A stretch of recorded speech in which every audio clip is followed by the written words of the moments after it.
เอ๊ะซองอักราថ្ងៃនេះឯងអត់ចេញទូកទេពិសិដ្ឋអើយល្ងាចនេះតលេខ្យល់បក់ដូចជារលកធំពេកបានជាគ្នាមិនចេញទូកនឹងណានិយាយអញ្ចឹងបុប្ផាមួយតងដែលឯងអួតប្រាប់គ្នាថា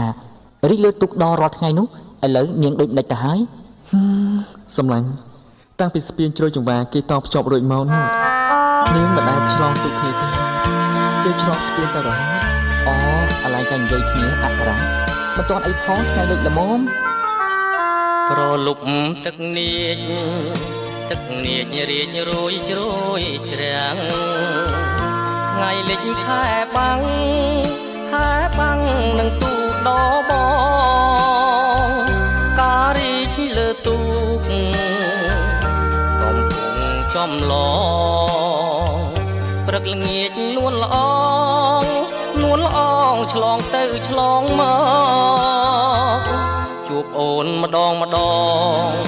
ចិត្តបងញាប់ញ័ររន្ធត់ដូចដើរយ៉ាងមុត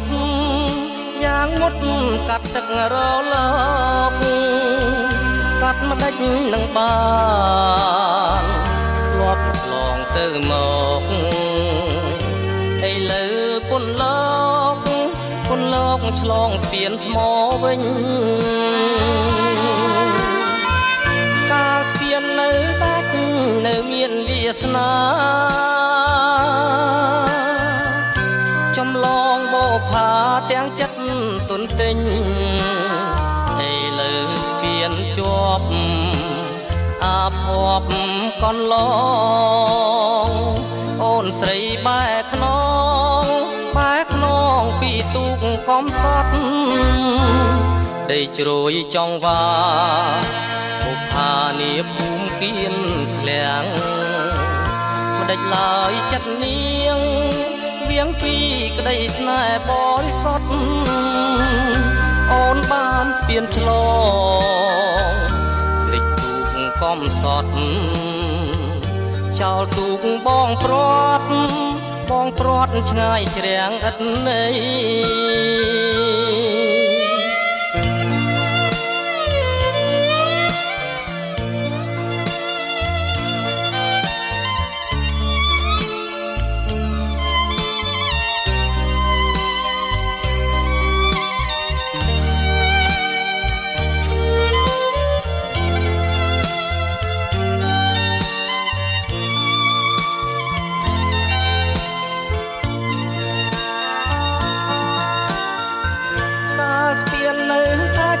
នៅមានវាសនា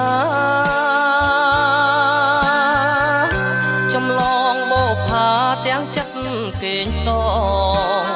ងឥឡូវស្ពានជាប់អាភ័ព្វកន្លងអូនស្រីបែកខ្នងពីទូកកំសត់ដីជ្រោយចង់វាបុប្ផានាភូមិគៀនឃ្លាំងមិនដេចឡើយចិត្តនាងវៀងពីក្តីស្នេហ៍បរិសុទ្ធអូនបានស្ពានឆ្លងលិចទូកកំសត់ចោលទូកបងព្រាត់ឆ្ងាយជ្រាំងឥតន័យ